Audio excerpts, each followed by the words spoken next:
Running back for the Washington Commanders is out for today's game. Missed a couple of practices this week with a sore hammy. Add that to the sore knee, and B-Rob is out. So Austin Ekeler, Jeremy McNichols, and the third back, Chris Rodriguez, will get the running attack for the burgundy and gold here from East Rutherford, New Jersey. Welcome all, folks, into Commanders kickoff from MetLife Stadium. It's a very crowded sideline right now here on the I'm on the Giants sideline, by the way. I want to say who set this up for me. It is a beautiful, crisp Sunday morning, but of course that news, B-Rob being out. It's the 2-6 not-so Giants against the 6-2 Washington Commanders. And of course, they're still trying to get over last week's win over the Chicago Bears. So that's the news, that B-Rob is out. Austin Ekeler will be the main back featured for this Washington Commanders offense. Of course, Jaden Daniels can run as well. That's it from here for just a short spell.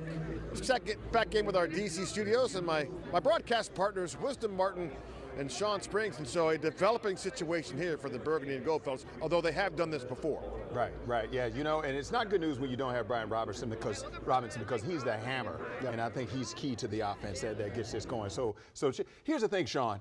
These two teams played each other just a little more than a month and a half ago. We saw what happened. Since then, though, the Commanders and Giants, they're like the inner and the outer loop of the Beltway. Completely different directions. You know, you got the Commanders are winning, and the Giants are losing. It's that simple. The Giants 2-5. So New York has lost 3 straight. There's still a problem, a problem for this team in the past. What say you about this being a rivalry game, a division game? Well, first of all, I don't like hearing the news that Brian Robinson, who had 133 yards in week 2 against the Giants, is out, because we need that hammer against pretty tough defensive front and Dexter, led by Dexter Lawrence and stuff like that. But it's a division game, like you said, on the road.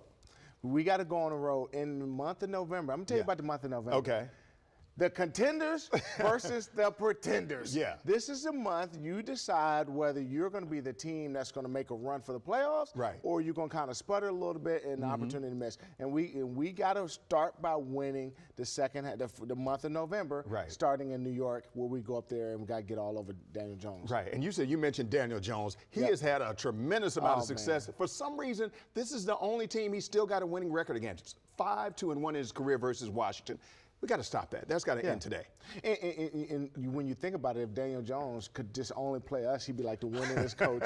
He'd be the winningest quarterback in like NFL history. Yeah. It has to stop today, and it has to go. We have to take the team up. We got to take that momentum that we had coming off last week's game, the Hail Mary, everybody's still excited. That momentum needs to travel. We need to go to New York. We need to jump on those guys early, and guess what? It starts with getting after Daniel Jones. It starts with that, and starts and ends with that. So let's get back out to Chick right now. He's at Northwest Stadium. He's talking about how we're going to get ready for this game now that we know that Brian Robinson's not going to be there, and all the other things that we got to do to get ready for the New York Football Giants. Yeah, well, listen, you guys, you mentioned Daniel Jones. I mean, he's 0 for 6 at home. Yeah. 0 for his last 6 at home. He's been horrible here.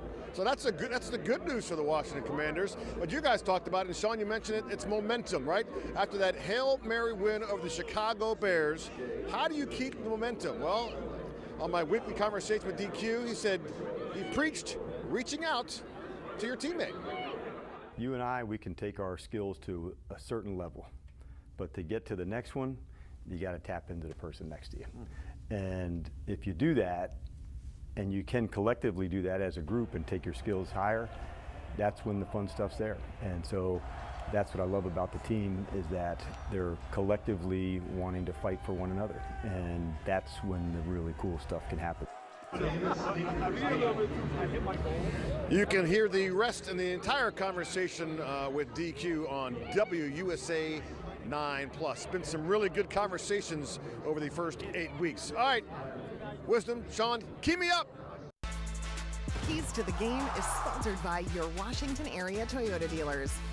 All right, it is time for Keys to the Game. Sean, as we look ahead to this afternoon's game against the Giants, You have 3 keys to a Commanders victory, and the first one, we mentioned Daniel Jones' name several times. You got to put some pressure on. He's a quarterback. He's 0-6 at home. He's hearing it from the New York media. We have to keep that momentum. We have to get after him. He will make mistakes.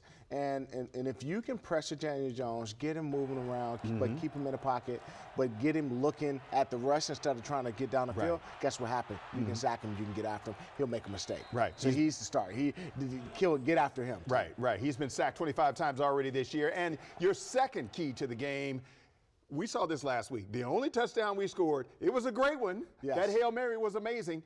But we were down there on our end of the field a lot and came away with field goals. We don't want field goals. Yes. In the first game, week 2, we had 7. Now we got to score when we get in the red zone.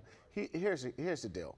When you're playing a conference team, the Giants, they're still in our conference. You have to score points to beat them. Yeah. And we have to be able to score touchdowns. We have to be better in the red zone. Look for Zach Ertz. Look for Jaden to use his legs. We have to score touchdowns. We can't come away with field goals and expect to beat the Giants. Right. And you also want a fast start. Yeah. Because you're on the road.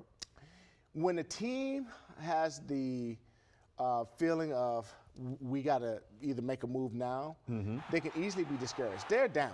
Right. They're 0-6 at home. Right. We have to be able to go up there, show them we are who we said we are. The Redskins got to get after those guys, and we have to jump all over them because if you let them hang around, guess what happens with them?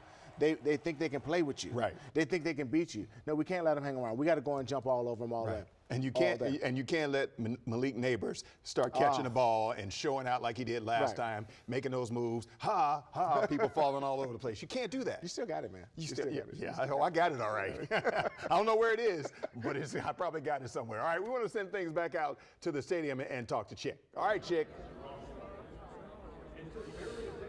All right, boys. You remember, by the way, in preseason, they faced the New York Jets at this very stadium, and Jaden Daniels threw a nice little deep pass. He wasn't supposed to throw that pass.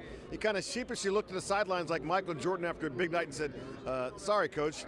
The confidence with this young man has been evident since he stepped on the field. And certainly he's one of the best quarterbacks in the National Football League, even as a rookie.